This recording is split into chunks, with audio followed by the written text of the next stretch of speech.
Good afternoon. As my husband, the Marine, says, Semper Gumby. I'm Jen Ray Wong from NASA's Office of Communications, and we're here at NASA's Johnson Space Center today to provide an exciting update about the future of human spaceflight, the selection of a new class of astronauts.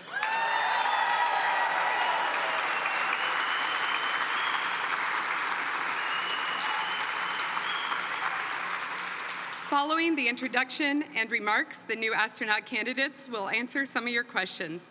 Let's get started with our host, Dr. Ellen Ochoa, the director here at Johnson Space Center, who's an astronaut and veteran of 4 space shuttle flights.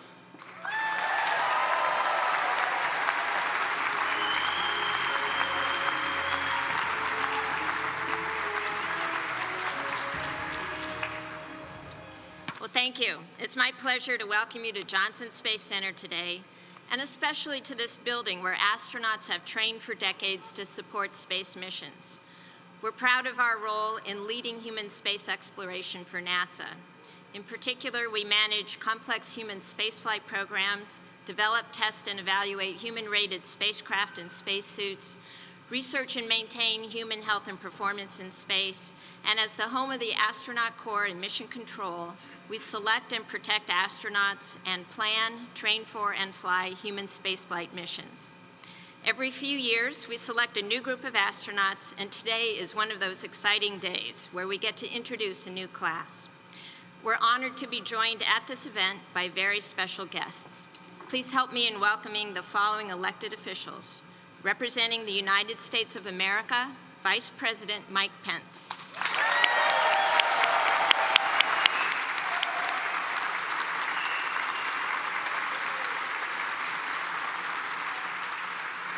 Representing the state of Texas, Governor Greg Abbott.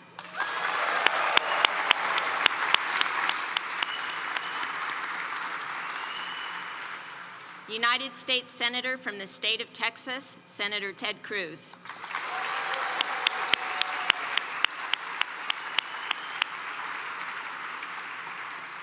United States Representative from the Texas 21st Congressional District, Chairman Lamar Smith.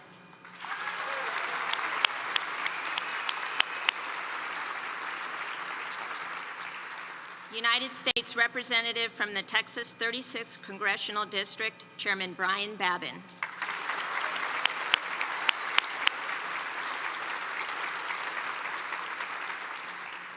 NASA's Acting Administrator, Robert Lightfoot.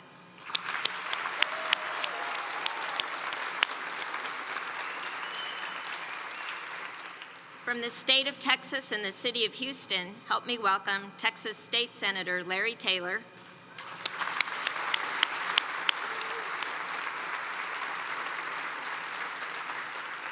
Texas State Representative Dennis Paul.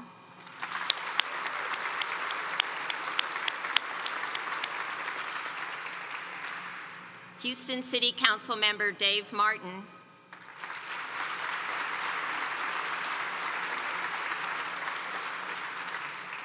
And also here today representing the Office of Senator Ted Cruz, Southeast Texas District Director Jessica Hart, the Office of Chairman John Culberson, District Director Mary Schneider, the Office of Representative Pete Olson, District Director Ty Petty, and the Office of Representative Sheila Jackson Lee, Legislative Aide Alma Sanchez.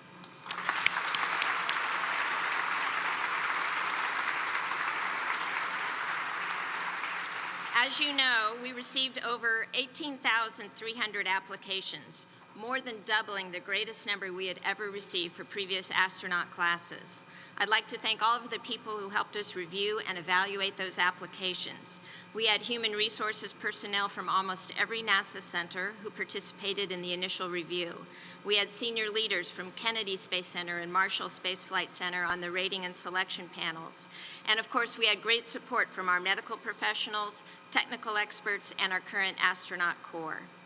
The application period opened about 1.5 years ago, and we've spent the last 15 months in the selection process, reviewing applicants' educational and career history, recommendations, personal interviews, and a thorough medical evaluation, and conducting activities designed to evaluate leadership, followership, situational awareness, prioritization, and decision-making, among other things. You're about to be introduced to 12 outstanding individuals who have been selected from those thousands of applicants. While we want everyone to get to know them as individuals, especially because astronauts are a very visible part of what we do, we also want to emphasize that successful human spaceflight is a team sport, and it requires the passion and dedication not only of all of us at the Johnson Space Center community, but across many NASA centers. So a big part of today is welcoming these astronaut candidates to Team NASA. Now it's my pleasure to introduce Brian B.K. Kelly, who is the Director of Flight Operations here at Johnson and Chair of the Astronaut Selection Board.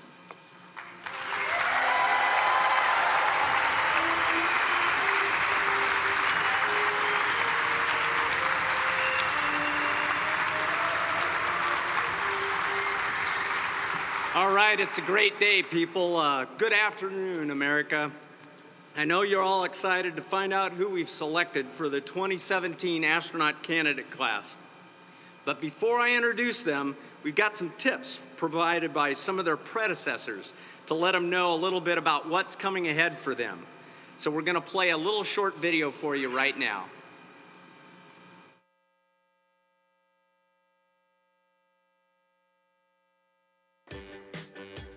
Welcome to the 2017 ASCAN class. We really are looking forward to having you join our team. This is the most, I can guarantee, the most unique environment you will ever work in. We love it. Wow, through all those interviews, you finally found out, and it's so exciting for us to have you guys as part of the office. I'm standing here in the middle of Johnson Space Center, where you'll soon be working. We can't wait to welcome you here and get you started on training. You are in for an amazing ride, literally. I'm sending this from Corpus Christi Naval Air Station, where I'm learning to solo the T-6. This is just one of the many trainings you can look forward to. Welcome on board. I can't tell you how much I enjoyed getting to know everyone and learn from them. To take all the short courses we took in geology, oceanography, space science, from experts in their fields, some of whom even trained the Apollo astronaut. When I first came to the astronaut office in 2000, I started meeting the instructors, the flight controllers, the scientists, the engineers, all those that make spaceflight happen. And I remember feeling totally outclassed. And you should too. You got a ton of work ahead of you, and we'll not be making it easy for you. So my advice to you would be to have fun with the training that you're about to embark on for the next 2 years. Over the next 2 years, it will be tough, so you owe it to yourself to have a little fun. The class of 2013, the 8 balls, I'm sure are especially happy to see you join, because now you get to take over the duties of the most recent class. Oh, and don't worry about picking a class name, because your colleagues here are more than happy to help you with that. Class of 2017, my best advice for you is to not talk for your first 3 years. Welcome aboard. When you walk in this door, you're going to be here to learn and train and fly in space and be crew members, and that's what's the important part. You're going to be awesome, and you're going to fly in space. And we're very glad to have you. Hayekali. Enjoy the time you have with this incredible team of people that you'll be working, playing, and training with. Travel safe. We'll see you soon.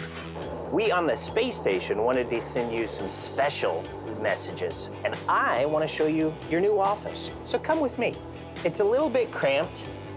The desk is kind of small, but the view, oh, the view. Let me show you. First, we'll open the big window so you can see outside. So that's your new view. And your job is to take the wonder and amazement that we get to see every day and share it with the world and ignite their passion to explore too. It just doesn't get any better than that. So congratulations again, class of 2017. Welcome to the club.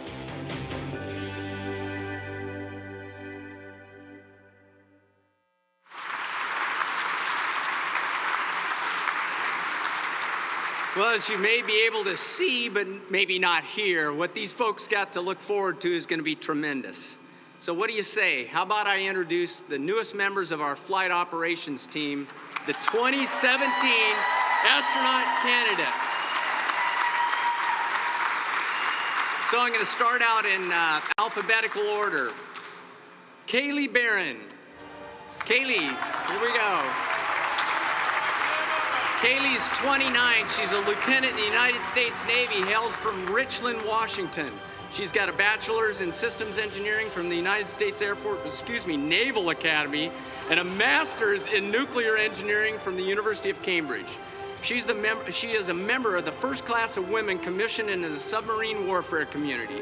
She's currently the flag aide to the superintendent of the U.S. Naval Academy. Kayla Barron.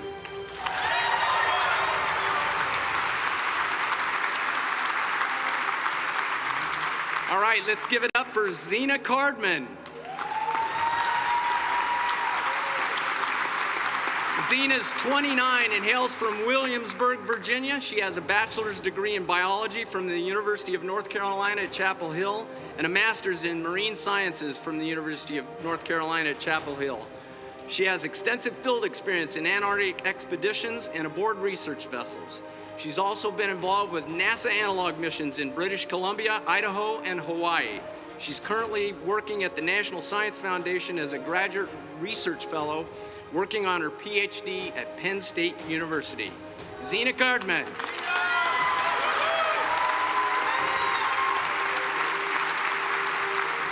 All right, Raja Chari. Raja.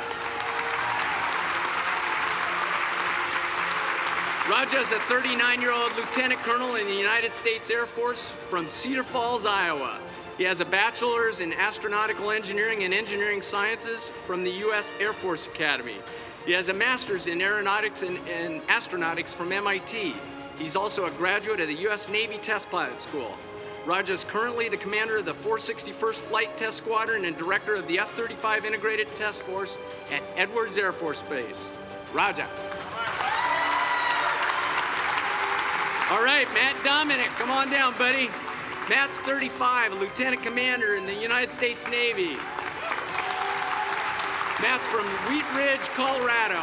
He has a bachelor's in electrical engineering from the University of San Diego, a master's in systems engineering from the Naval Postgraduate School.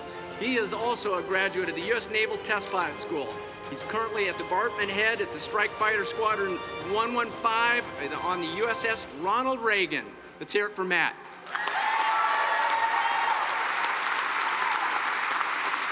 Next up is Bob Farmer Hines, 42, from Harrisburg, Pennsylvania.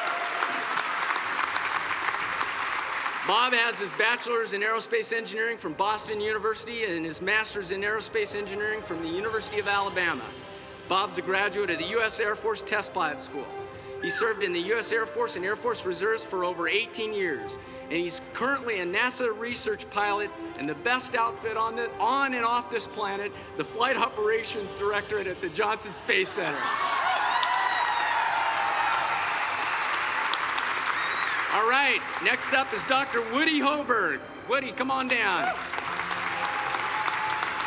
Woody is 31, from Pittsburgh, Pennsylvania. He has his bachelor's degree in aeronautics and astronautics from MIT. He has his doctorate in electrical engineering and computer science from the University of California, Berkeley. Woody's a private pilot with extensive experience in wilderness search and rescue. He's currently leading a research group as an assistant professor of aeronautics and astronautics at MIT. Woody Hoberg.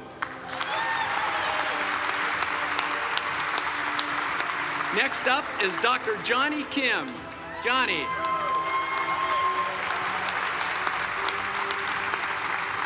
Johnny's 33-year-old lieutenant in the United States Navy who hails from Los Angeles, California.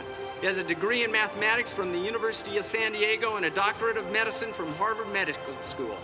Johnny started out as an enlisted Navy SEAL operator, completing over 100 combat operations. He's been awarded the Silver Star and Bronze Star with Combat V. He's currently with the Navy Medical Corps, pursuing residency in emergency medicine at Massachusetts General Hospital. Johnny Kim.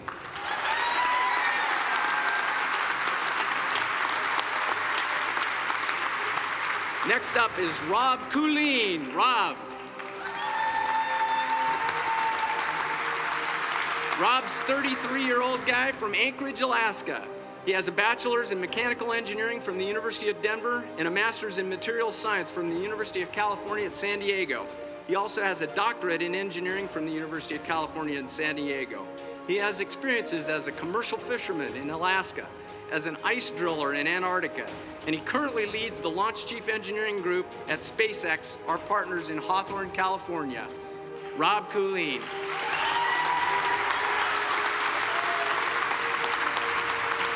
Jasmine Mogbelli. Jasmine is a 33-year-old major in the United States Marine Corps. Her hometown is Baldwin, New York. She has a bachelor's in aerospace engineering with information technology from MIT.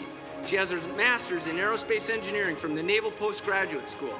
She is also a U.S. Navy Test Pilot School graduate. She currently tests H-1 helicopters and serves as the Quality Assurance and Avionics Officer for Marine Operational Test and Evaluation Squadron 1 in Yuma, Arizona. Jasmine.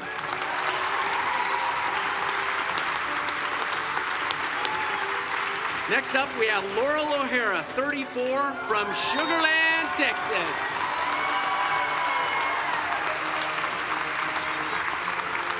Laurel has her bachelor's degree in aeronautics and astronautics from the University of Kansas. She has a master's degree in propulsion and fluid dynamics from Purdue University. She's worked in and participated with our NASA KC-135 reduced gravity student flight operations programs. She's been involved in the NASA Academy at the Goddard Space Flight Center, and she's also been involved as an intern in the intern program at NASA's Jet Propulsion Laboratory. She's currently a research engineer at Woods Hole Oceanographic Institution in Massachusetts. Laurel O'Hara, welcome home.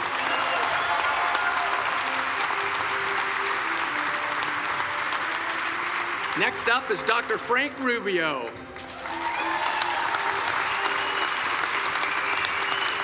Frank is a 41-year-old major in the United States Army who hails from Miami, Florida.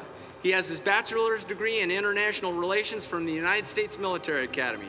He has a doctorate of medicine from the Uniformed Services University of the Health Sciences. Frank has more than 1,100 hours of flight time as a Black Hawk pilot in the U.S. Army, including over 600 hours of combat time. Frank currently is serving as a surgeon for the 3rd Battalion of the Army's 10th Special Forces Group from Fort Carson, Colorado. Let's hear it for Frank Rubio.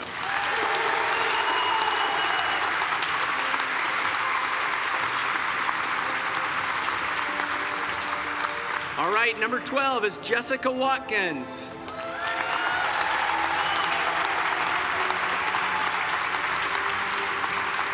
Jessica is a 29-year-old from Lafayette, Colorado. She has a bachelor's degree in geology and environmental sciences from Stanford University. She has her doctorate in geology from the University of California at Los Angeles. She worked at NASA Ames Research Center and at NASA Jet Propulsion Laboratory. Jessica is currently a postdoc fellow at the California Institute of Technology, collaborating on the Mars Science Laboratory at Curiosity rover. We intend to send her to Mars one day, folks.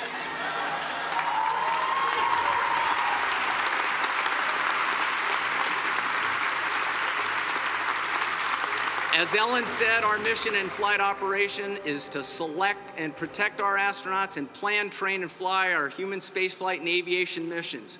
So we just got through selecting them. So now I want to present to you the 2017 astronaut candidate class for the great outfit of NASA.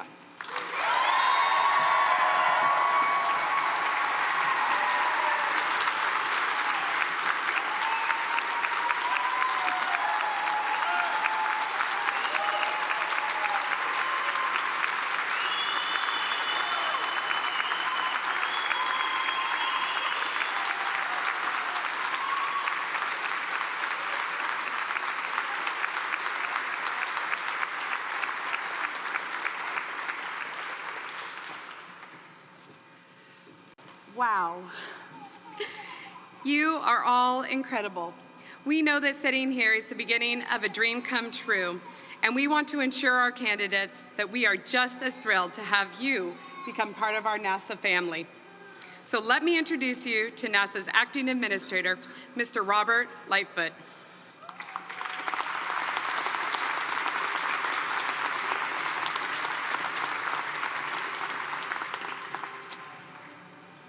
Okay, well, good afternoon. It's wonderful to be here today. This is one of the iconic things we get to do as an agency. We get to introduce our new crew, our new astronauts, and congratulations to each of you. I want to welcome all 12 of you into the NASA family. As Ellen said, we are a team here, and you guys are part of this team. And I want to thank your families as well. The families are out here. You guys have supported these guys.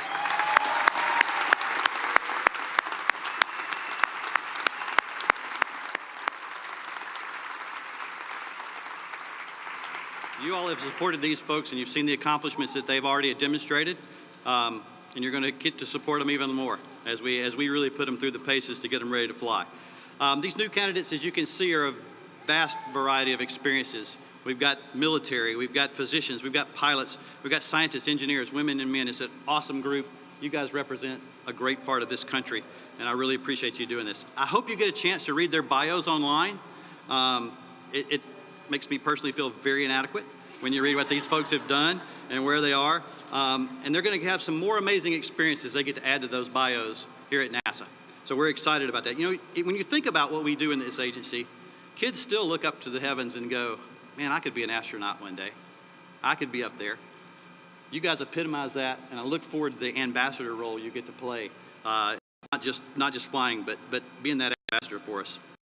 When you think about where we go, this is a pretty selective group. Ellen said from 18,000 to 12, right? That's a very selective group. So it's a very talented group, and we're amazed at what you've done, and we're actually excited about what you are going to do as we move forward. Like the crews before, you will inspire folks. You will inspire the next generation to come in after you and take it on. What you see today behind me is our future. Not only the crew, but Orion and the hardware that's here. It's an exciting time to be here at NASA.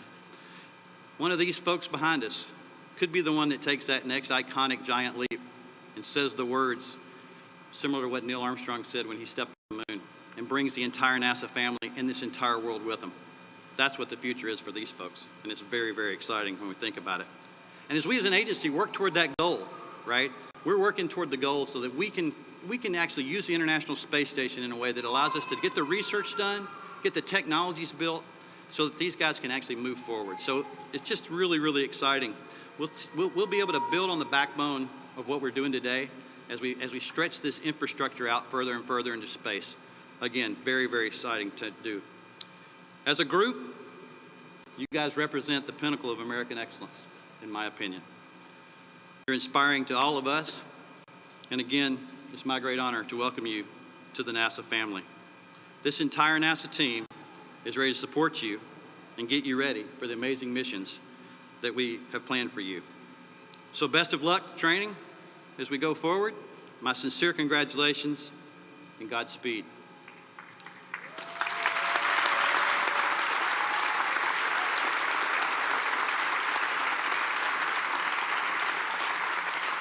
So it is my great pleasure now to introduce a very special guest with a keen interest in space. He's taken his time out of his busy schedule on his birthday, no doubt, to congratulate and welcome you all for being here. Please give a warm NASA welcome to the Vice President of the United States, the Honorable Mike Pence.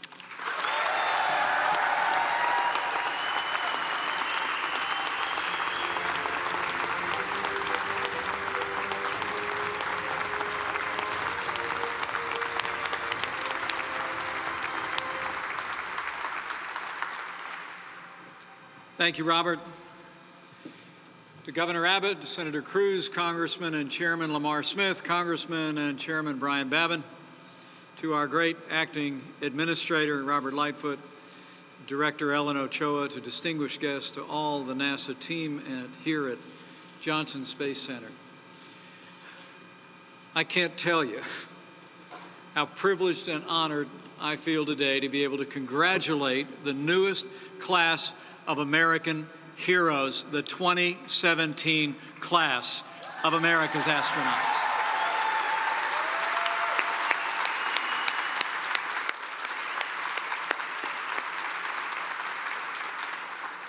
These are 12 men and women whose personal excellence and whose personal courage will carry our nation to even greater heights of discovery, and who I know will inspire our children and our grandchildren every bit as much as your forebears have done so in this storied American program.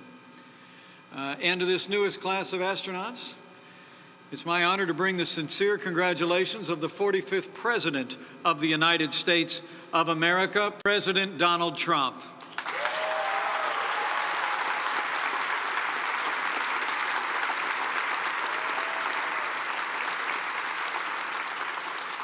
Your president is proud of you, and so am I.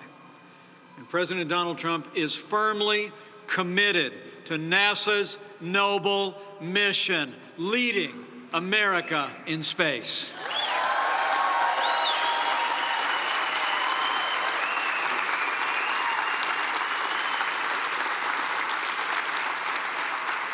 Earlier this year, after the signing of the first NASA Authorization Act in 7 years, the President renewed, in his words, our national commitment to NASA's mission of exploration and discovery.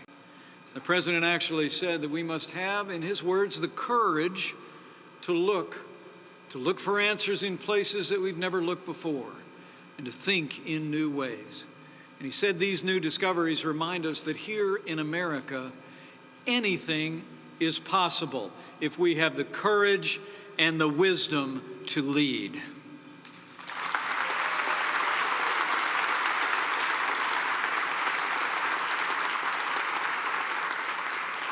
Now, for my part, it really is a joy for this lifelong NASA fan to be standing here at the Johnson Space Center on my birthday, no less.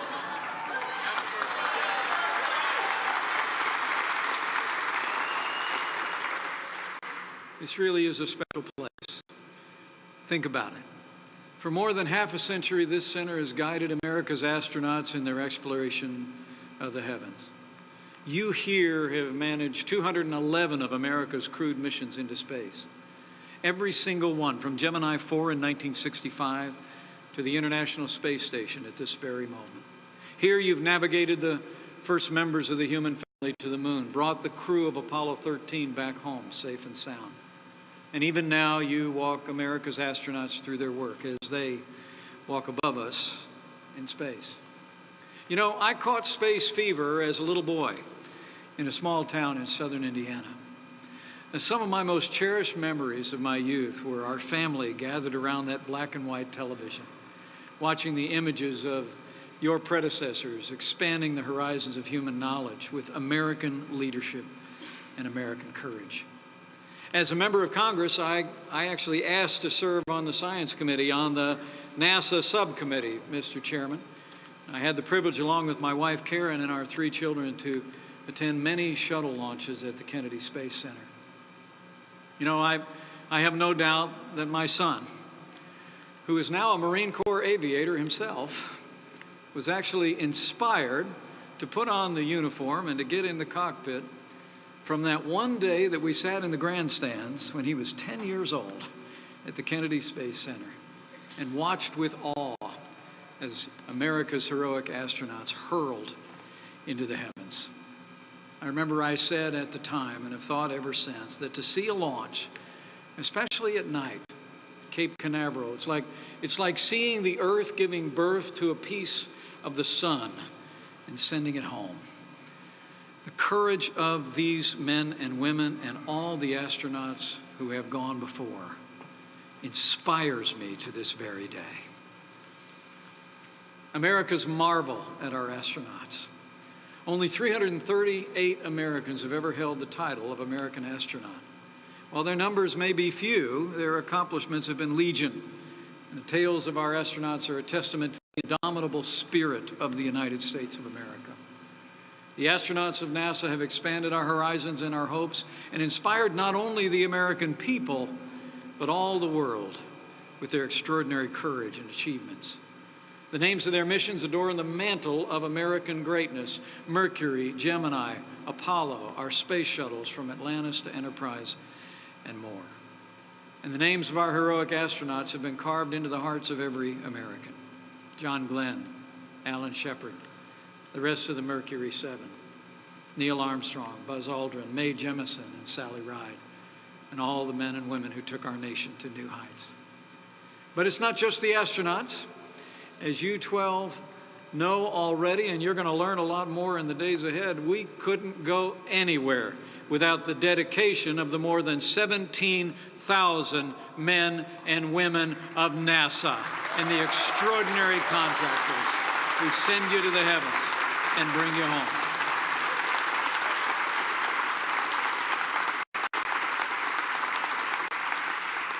And let me make a promise to all of them and to these courageous, newly minted heroes on this stage. Our administration, this will be true. NASA will have the resources and supports you need to continue to make history, to push the boundaries of human knowledge and advance American leadership to the boundless frontier of space.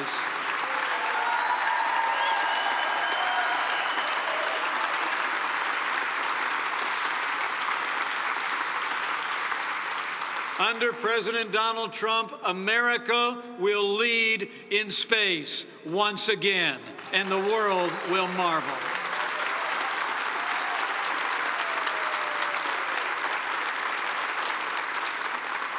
President Trump, though, recognizes that America needs a coherent and cohesive approach to the last and greatest frontier. That's why I'm especially excited to announce, after more than 2 decades from when it was disbanded, that soon President Trump will relaunch the National Space Council, and it will be my great honor as Vice President of the United States to chair the new National Space Council in Washington, D.C.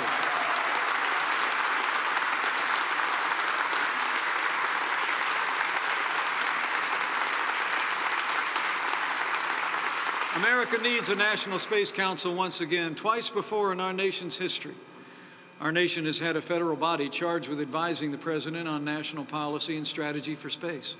The first Space Council helped marshal America's energies and skills during the infancy of our nation's attempts to reach the stars. It was under the Council's watch that America put the first man in outer space, and put a man on the moon in less than a decade between. Our National Space Council will re-energize the pioneering spirit of America in space, and it will ensure that America never again loses our lead in space exploration, innovation, and technology. As President Trump said in his inaugural address, we will continue to unlock the mysteries of space. But to do so, we must reorient our civilian space program toward deep space exploration and provide the capabilities for America to maintain a constant presence in low Earth orbit and beyond. You know, the American spirit is as limitless as space itself. And by tapping the bottomless well of American innovation through increased collaboration with commercial space industries, we can seize opportunities that will benefit our nation and our people for generations to come. History's been made in these halls, and today we're making history once again. Behind me stand 12 men and women who've already soared to tremendous heights in their careers, the newest class of America's astronauts. You 12 have already distinguished yourself. As Administrator Lightfoot just mentioned, more than 18,300 people applied to be members of this 12-member class, smashing the previous record of 8,000 applicants, which was set back in 1978. You are the 12 who made it through. You have joined the elites. You are the best of us. You carry on your shoulders the hopes and dreams of the American people. And I would imagine that your families, many who are gathered here, feel an almost inexpressible pride, for you've been chosen to become astronauts. Let's give these families another round of applause.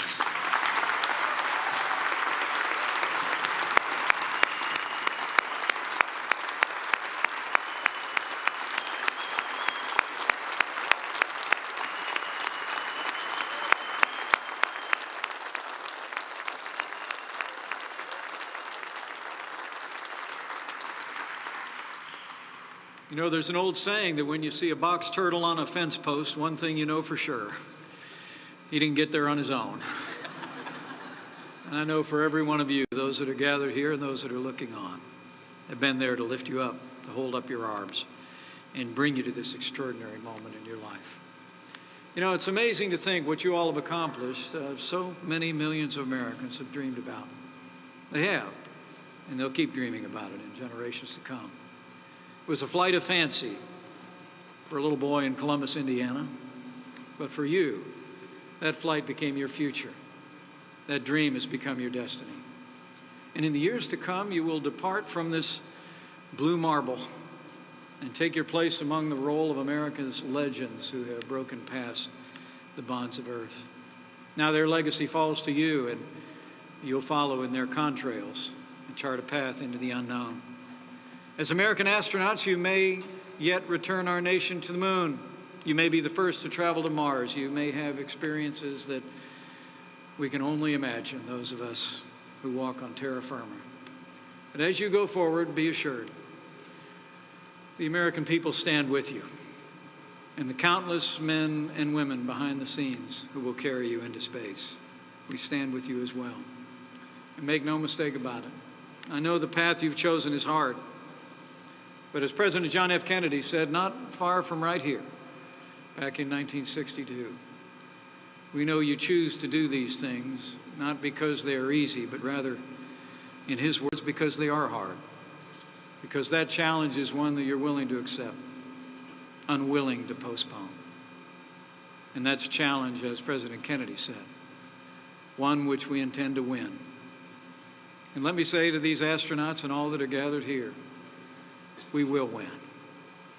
Under the leadership of President Donald Trump, the United States will usher in a new era of space exploration that will benefit every facet of our national life.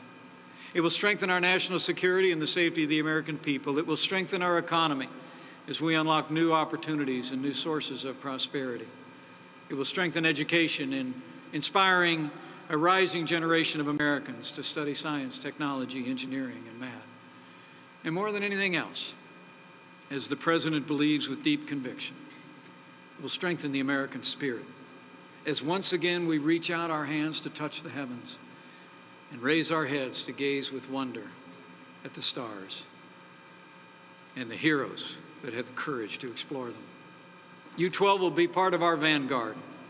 You're the heroes. You're the patriots, the trailblazers in the best American tradition. And I know you're humbled to be among that group. To the 12 members of this new class of American astronauts, I say congratulations. You've already captured the respect and admiration of your peers, and when you lift off the launch pad to boldly go, you'll capture the imagination of your nation and the world. And I believe with all of my heart that when you go, you will not go alone. For as the psalmist teaches us, if you rise on the wings of the dawn, if you go up to the heavens, even there his hand will guide you, and his right hand will hold you fast.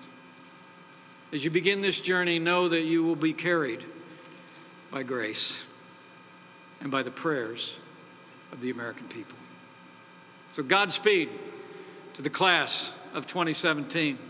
May God guide you and bless you. May God bless NASA, and may God bless the United States of America.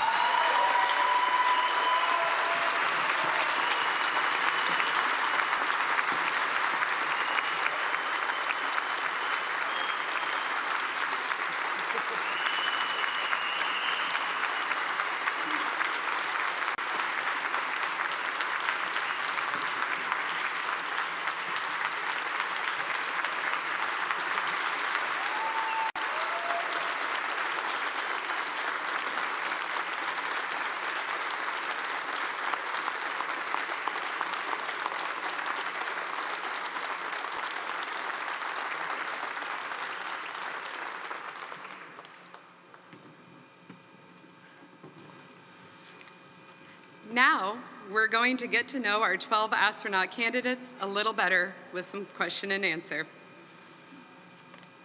Everyone is always interested in hearing what you were doing when you got the call letting to know that you've been selected. Matthew, Bob, what are your stories? I got the microphone, so I'll go first. My story is kind of unique. I didn't actually get a call per se, because I work here at the Johnson Space Center as an instructor pilot, and we had been told several weeks ago to be by a phone on May 25th and expect a phone call. And so May 25th, it turned out that I was scheduled to fly with one of the other instructor pilots that day. So that day rolls around, and first thing in the morning, we brief it up, we get dressed, ready to go out to the airplane, and we ready to leave the building, and Ray, the guy I'm flying with, looks at his phone, he says, "Hey, I gotta take this phone call, go head out to the jet, I'll meet you there."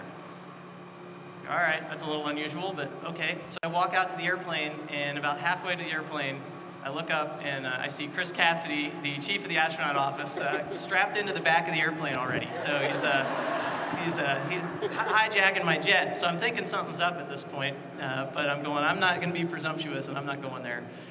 So he says, "Hey, Ray can't make it. Hop in. Let's go."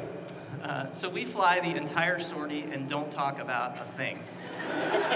It was one of those, it was me and Chris and this giant elephant in the cockpit with us that we weren't talking about, right? So he dropped a couple hints here and there, but I was not biting. I'm like, I'm gonna make him tell me. And we don't talk about much of really, and we get back to the pattern. I show him where I live, and we're on landing roll, taxiing back in, and the only hint that he dropped really the whole time was, "Hey, that's a pretty sweet commute you got right now. You sure you want to double it?" So I'm going, all right, something's up, but I'm still not biting. We get back into the chocks, we shut the airplane down, we get out, and BK is there with, along with Ray J and several of the other astronauts, and Ray, the guy I was supposed to fly with, pulls out his iPhone and starts filming, and BK says, "Hey, I got a job offer for you." So it was a pretty phenomenal experience. Thanks everybody for the ruse to put it together. It was pretty amazing. And since that was at 8:30 in the morning, I think I may have been the first guy notified that day. So it was pretty awesome.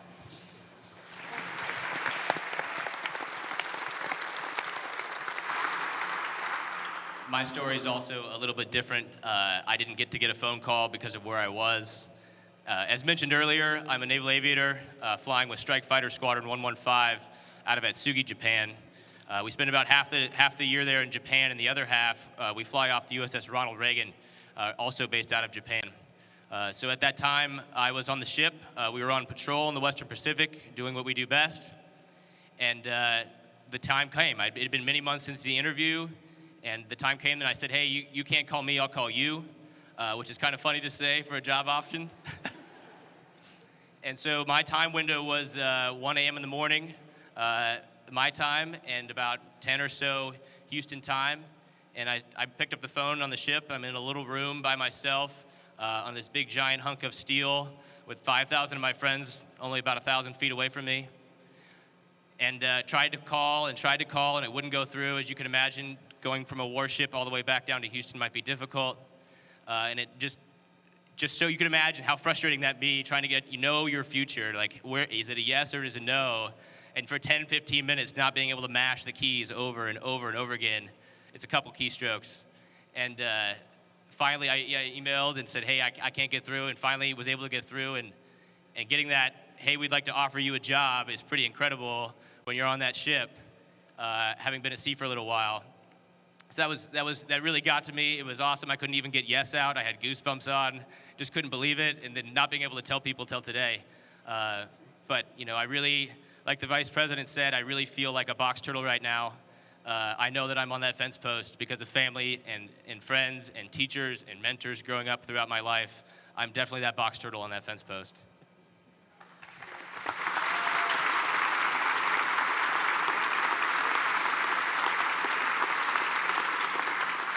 We know studying in school is important. Laurel, what activities outside of school helped you get here? Well, I've always been really curious and love trying new things, learning new skills, and I've just been fortunate that the experiences that I've always gravitated towards are also those that helped me get up here today, things like fixing engines and flying and diving. One of the experiences I'd like to highlight, though, is my first involvement with NASA. So growing up in Houston, I had Johnson Space Center right down the road, and I was able to visit often, and my second grade class even got to grow tomato plants that had flown on the space shuttle, a program that I actually recently just found out is going on today with students flying seeds on the International Space Station. So those early experiences really hooked me and are a big part of what ignited the dream to be an astronaut. And I think a lot of our class shares that curiosity and excitement for exploring the world and going farther than anyone's gone before. So thank you.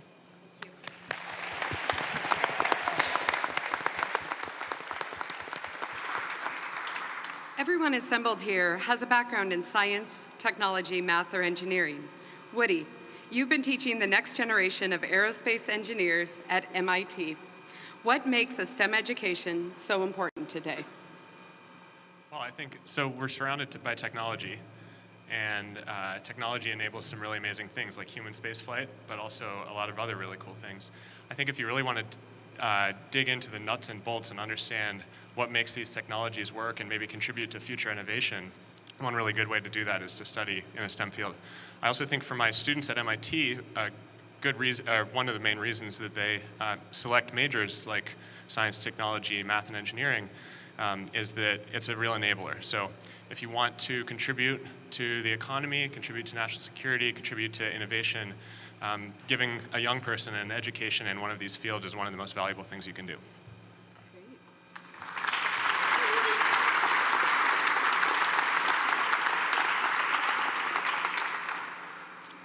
Jasmine, you're our lone United States Marine in this class. There you go.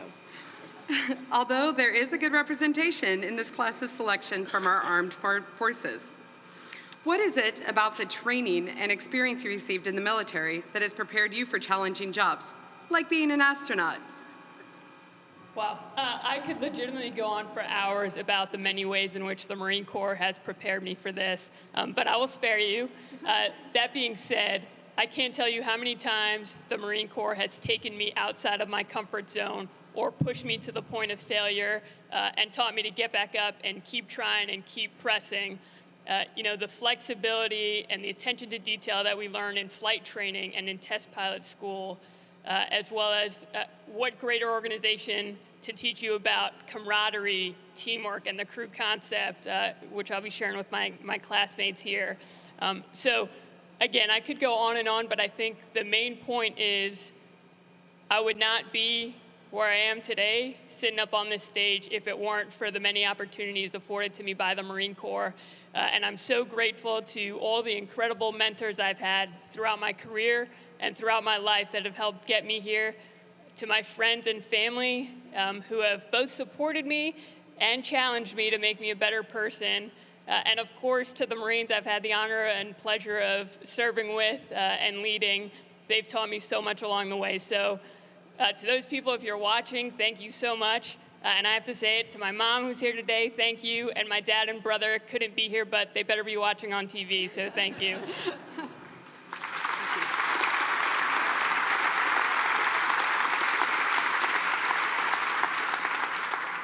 This class brings a very diverse spectrum of career experience. Johnny, Kayla, and Rob, what is your career prepared you to be an astronaut? So it's hard to condense what all the various experiences I've had that have helped prepare me for this, but the two things that stand out for me is that, one, I've always had an incredible set of mentors, leaders, colleagues, friends, family, platoon mates who were always there for me every step of the way when I was down, and I wouldn't be here today if it wasn't for them.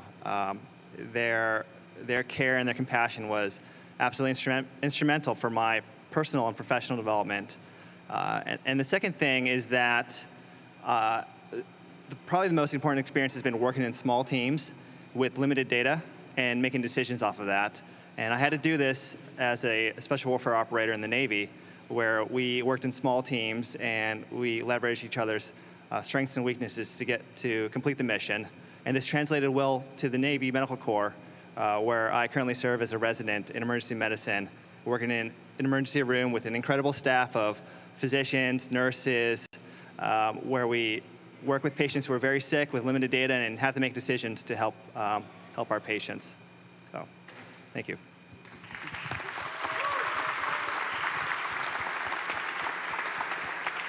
I think we all share the common bond of having come from some amazing teams that really challenge us. For me, I'm a submarine warfare officer, so I was lucky enough to be a part of the Navy's team that operates in confined spaces with limited resources in the hostile environment of the ocean. So I think there are definitely a few parallels with what our astronauts are doing on the space station and what we'll need to learn how to do in order to be successful on long-duration deep space exploration missions.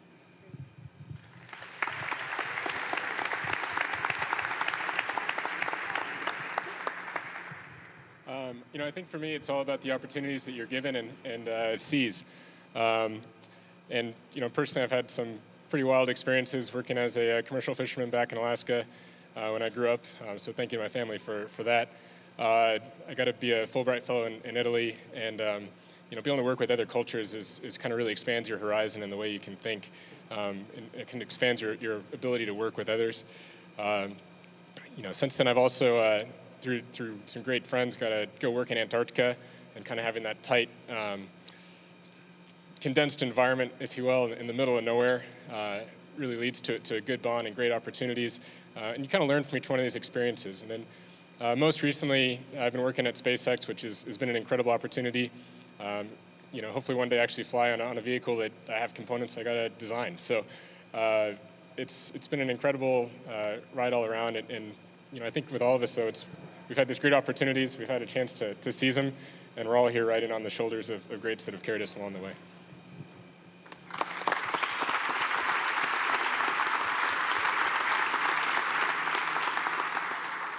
Speaking of Antarctica, Zena, what about your experience in Antarctica do you think is important to your role as an astronaut?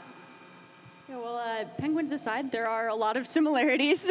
You know, Antarctica is a very remote place, and so, for example, you wind up learning to fix things when you can't just go to the store for a new part. There's a similar lack of fresh fruits and vegetables. But, you know, Rob mentioned this. Your not only research, but also your life relies on teamwork and really close teamwork with an international group. So you wind up with, you know, everything from engineers to biologists like me, all working for this goal of exploration and science. And then lastly, it requires family members and friends who are willing to support you from afar, and that's been really humbling and a gift for me. You know, my mom sitting in the front row there, I think the first time I went to Antarctica, she said, "Okay, well, at least you're on this planet for now." So thank you for that support. Yeah, I know we all have a lot of people supporting us from far away. Thank you.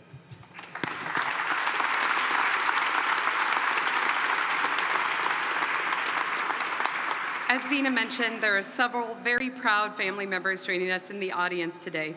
Frank, can you tell us a little bit about how your family feels and what it means to have them here with you today? Sure. So I think like the rest of our families, they're very proud and they're very excited. This is an adventure for them as well as for me, and we're excited to experience together. We're all very grateful, I think, to NASA for allowing us to share this experience with our families, because having them here, having my 4 kids, my wife, my mom in the audience just makes this moment that much more special. And as already has been said, but it's worth repeating, I mean, none of us would be here without their support, their love, and most of all, their sacrifice. I mean, it takes a lot of support to do the things that we've all been blessed to be able to do. And so we're eternally grateful for that, and we thank all of you guys for what you've done.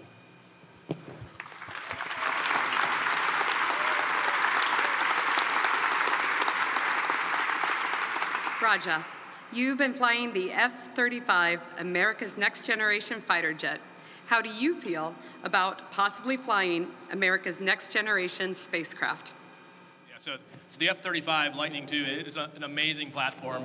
It's already revolutionizing warfare and air dominance, but I think what's even more amazing is the incredible government industry team that has taken that thing from a PowerPoint idea to something that's nearly full operational capability.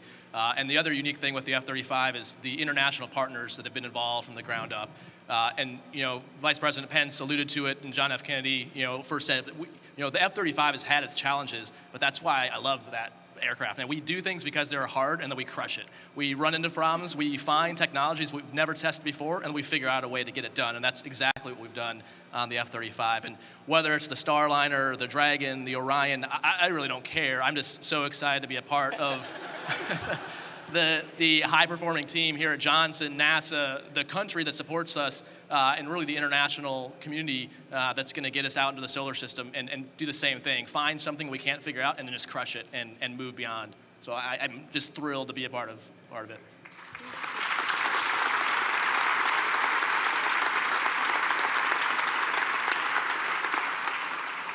You're all now joining our NASA family, but some of you have spent time with us before. Jessica, what have you been up to and what brought you to NASA?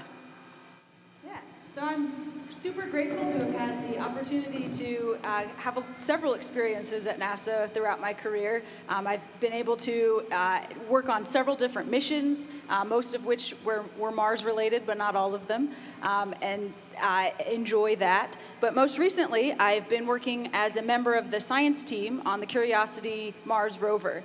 That has been quite the experience, and a big part of that is working on daily operations of the rover, which involves working with a diverse team of scientists and engineers and fighting about what we want to do with the rover every day. But I've really thoroughly enjoyed that experience and really look forward to, and I'm so excited and honored to be a part of this amazing group as we start to move towards exploring the solar system and hopefully Mars. So thank you.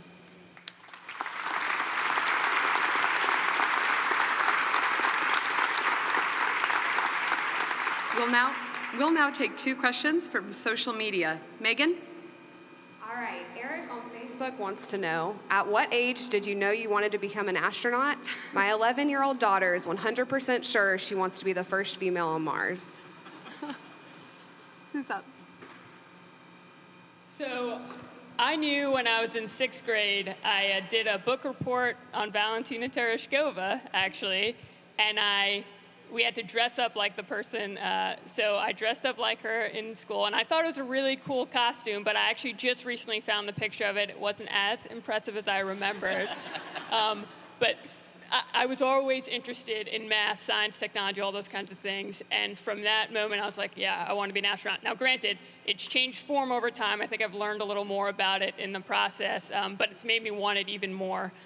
So I think it's important for those people, when I realized that's what I wanted to do, I started looking into how do I do that? And that's what drew me into military aviation, which I'm so incredibly blessed to have done. So start looking into the things you can be doing. And again, science, technology, engineering, math are definitely going to be a part of that if that's something you're interested. But make sure you're doing what you love doing because that's what I did, and that's what inevitably got me here at the end of the day.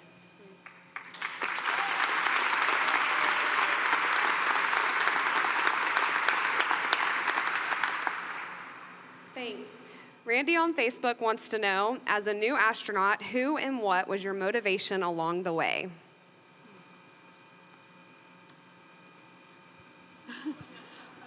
Who and what was your motivation along the way? For me, I had every phase of life, there was always someone pulling you and pushing you, and I don't think any of us would be here if that wasn't the case. I think, as a young child, at least for me, it was my parents. My father came over from India, brought the rest of his family over here, kind of, really reinforced early in my life the importance of school and education being a gift, not a privilege. As I went into grade school and high school, I had, a number of teachers, and as I grew up in Cedar Falls, Iowa, that every point along the way, there was always that expectation that, hey, I think you can do more. And exactly like Jaws said, sometime around the 8th or 9th grade is when I started realizing, hey, I think I want to go do this flight test, the astronaut, the whole idea. And I had just some great mentors that really pushed that along the way. And it was mostly teachers and family, I think, the whole way. And then as I progressed into the military, then it becomes about commanders and peers and other folks that kind of take the time to help you out. And I don't think anyone else would be here without someone who did that at some point, probably lots of points along the way. Great.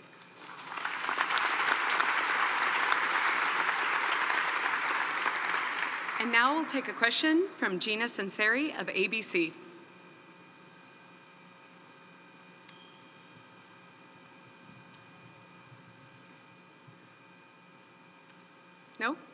No more? Well, we are going to have more chances to talk with our astronaut candidates this afternoon. At 3:30 p.m. Central and 4:30 p.m. Eastern, our new astronaut candidates will be back on NASA TV to answer some more questions from the media gathered here at Johnson Space Center. Stay tuned on NASA TV later today for video from Vice President Pence's visit to Mission Control Center.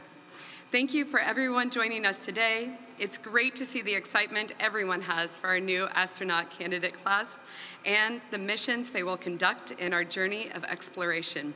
You can learn more about the 2017 astronaut candidates and their upcoming training at www.nasa.gov/2017astronauts and by following @NASA_astronauts on Twitter. Now, let's have one more round of applause for NASA's new explorers.